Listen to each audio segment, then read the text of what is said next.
Hey guys, welcome to another episode of Penny Pincher Firearms. Today we're shooting my 1898 Krag. I haven't shot it in quite a long time, and I haven't shot it for the channel in almost a year.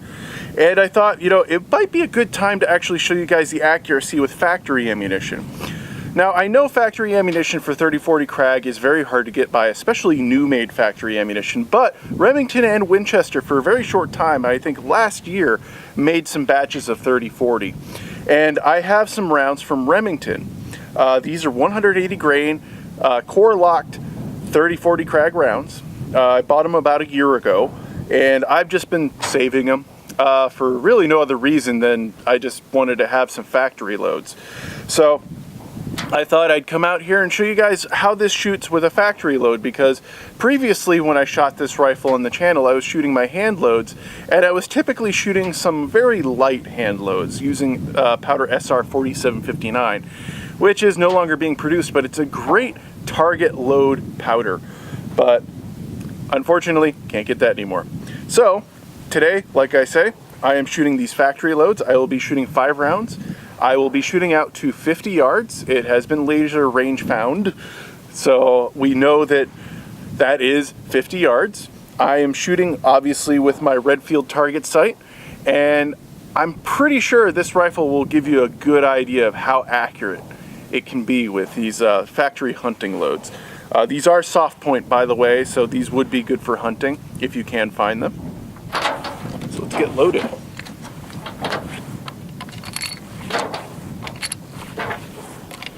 Now, if you want to know how to load the Krag, go ahead and watch one of my previous Krag videos. All Krags, well, 2 of the 3 Krag designs load exactly the same. There's really no difference.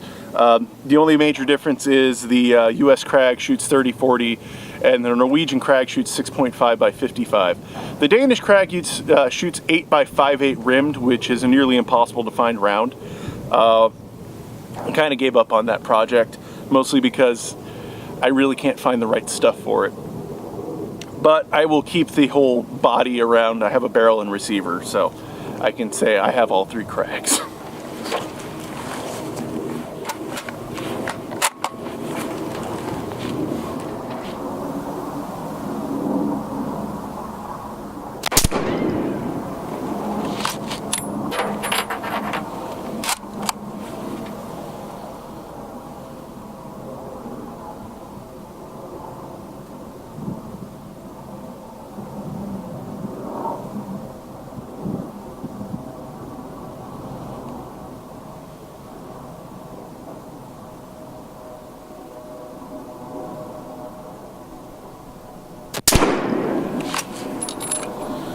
I will say too, the 30-40 round at full power is still not a punchy round. It feels a lot like 303 British does.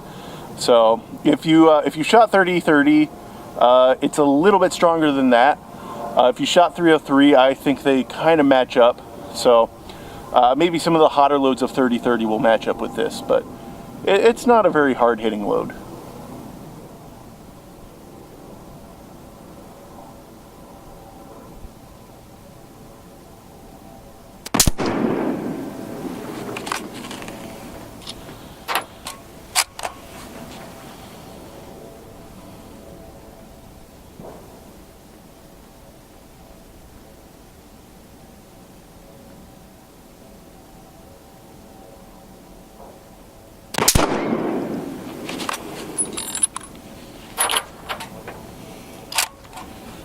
Alright, this will be the last shot. We'll go check it out.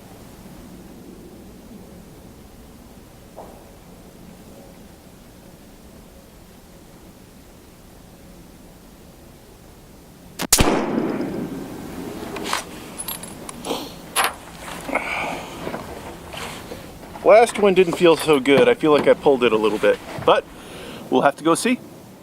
Well, I know for a fact that that could have gone way better, because my hand loads in this rifle will stay pretty much within this 4-inch area.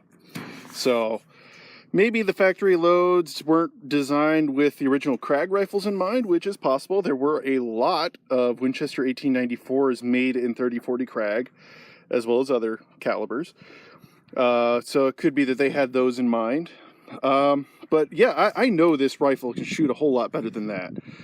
This rifle is almost on par with my K31. So I'm blaming that, though it's not terrible. It's not bad at all. I'm blaming that mostly on the ammo. You know, maybe the factory, they're not as precise or something, but, you know, I think it really is. It's just that ammo was not tailored to this rifle.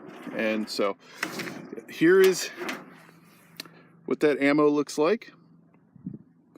Get it out far enough. Yeah, it's nothing special really in appearance. It's just, you know, 30-40 Krag like any other. But yeah, I think honestly my loads would get much higher accuracy than this. So, oh well. At least I have some hunting loads to shoot off, and that way I have some fresh brass. There you have it. The 1898 Krag with some factory loads. Factory loads don't seem to appreciate this rifle, or the other way around. I'm not quite sure. But I know, and as you know from my previous videos, this can be a really accurate rifle at 50 yards, and I've shot it out to 100 yards and got really high accuracy with my hand loads. I haven't really shot too much factory ammunition for accuracy. Most of it I just shot for fun, and that way I could have stuff to reload later. I have noticed though, with my loads for it, I use 150 grain slugs, and most of the factory stuff is 180 grain. And I'm getting higher accuracy from 150 grain bullets. Not sure if that's a thing, but you know, most people say these are designed for a 220 grain round. And you know, I've shot 220 grain. I've got some silver tips that I can load. And yeah, it is incredibly accurate with 220 grain, but I can get matching accuracy with 150 grain. So not sure what the deal is there, but you know, I think really in the end, this rifle is going to be mostly hand loaded. It's never going to be very good with factory loads. It may be different with Winchester rounds. I have some really old factory loads that I bought at a store.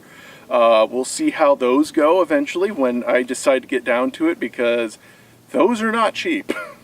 I bought a box of them for $80, and I'm almost afraid to open it because it's so old and the cardboard's so crusty and it just seems like it wants to fall apart. So I do want to shoot those, but I do want to save it for an occasion where I feel like I'm really going to be able to get some good accuracy out of it. And I feel like those silver tips in that box, they're 220 grain silver tips, they will provide some really good accuracy. So yeah, like I said, I bought this for $250 last year in the summer at a pawn shop. If you can find one for that price, unmodified, jump on it because you are getting a deal.